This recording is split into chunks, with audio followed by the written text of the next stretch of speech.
SUERF, the European Money and Finance Forum, bringing together policymakers, finance, and academia.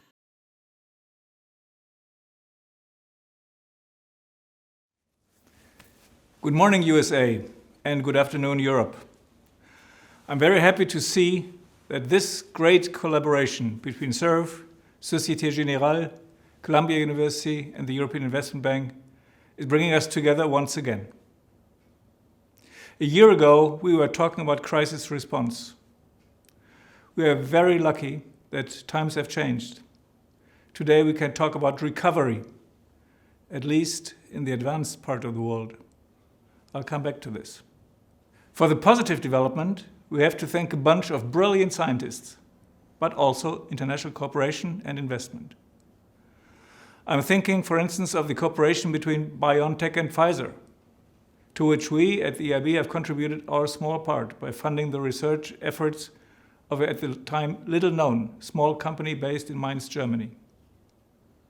Today, the partnership between this company, BioNTech, and Pfizer is a great example of what the US and the EU can achieve together. But the job is nowhere near done, and the needs for transatlantic teamwork are bigger than ever. Let me name 3 areas where I think that the partnership across the Atlantic needs not only resume, but deliver now. First, global vaccination. Secondly, the Sustainable Development Goals. And thirdly, climate change. Let me be clear, this is not just a question of doing what is in our own narrow self-interest. This is the case, and the many economists attending today's conference will surely confirm this, but that's not all. Acting on these fronts is also a question of living up to the concept that we used to call the West and its promise of upholding peace, democracy, the rule of law, and freedom around the globe. We hear people sounding alarm bells about how democracy and the rule of law are in retreat everywhere. And it is true.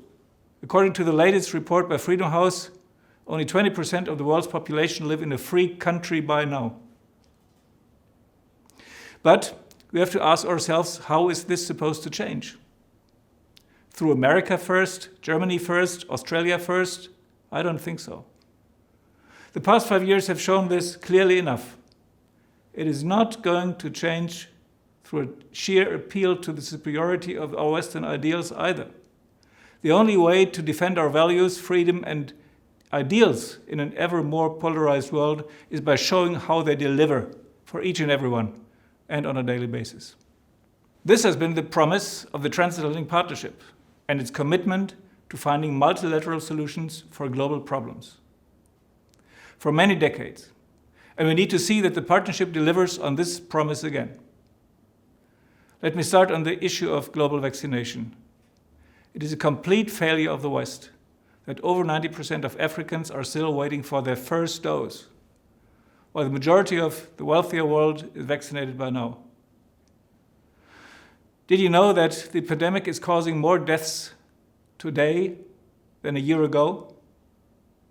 We urgently need a global vaccination plan to at least double vaccine production and ensure that vaccines reach 70% of the world's population in the first half of 2022. At the EU Bank, we are doing our part. We have provided the Global Vaccine Alliance, COVAX, 600 million euros for the purchase and distribution of vaccines in lower-income countries.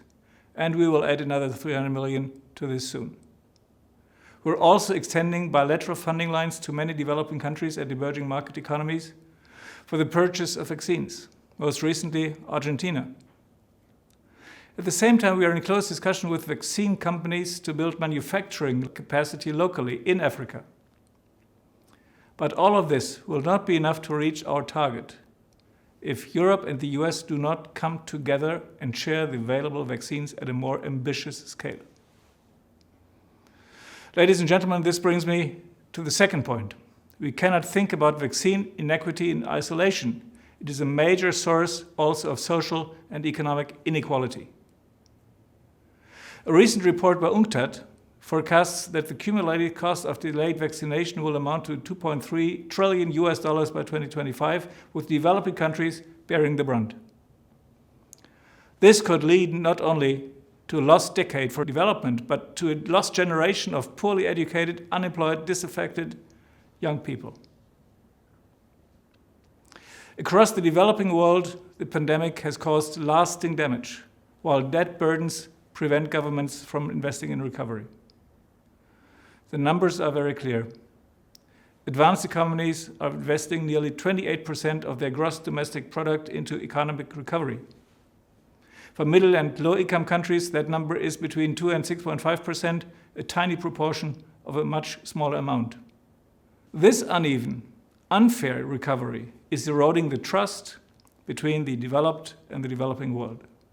And a breakdown in trust is leading to, well, a breakdown in values. So what is needed? Nothing less, in my view, than a global push for a sustainable recovery. Debt relief for the most vulnerable countries will be an important component of this. Yet, debt relief on its own will not be enough. If we really want to see progress on reaching the Sustainable Development Goals, we need to mobilize the private sector. This also means pushing ahead with digitalization. During the crisis, economies with significant income from digital industries were more resilient. People in jobs that were teleworkable were better protected from health risks and also from unemployment. But many firms are still missing out on opportunities to digitalize.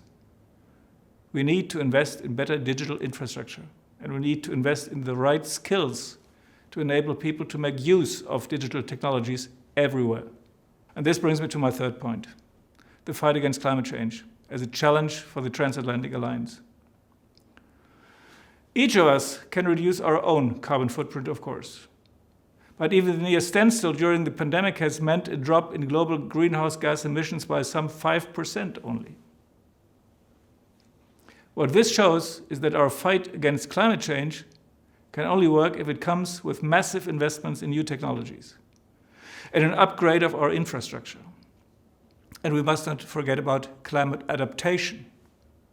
Adaptation remains the neglected half of the climate equation. The needs are enormous, as growing climate impacts remind us daily. We all, us here in Central Europe and you in New York, have experienced this firsthand and very painfully this summer.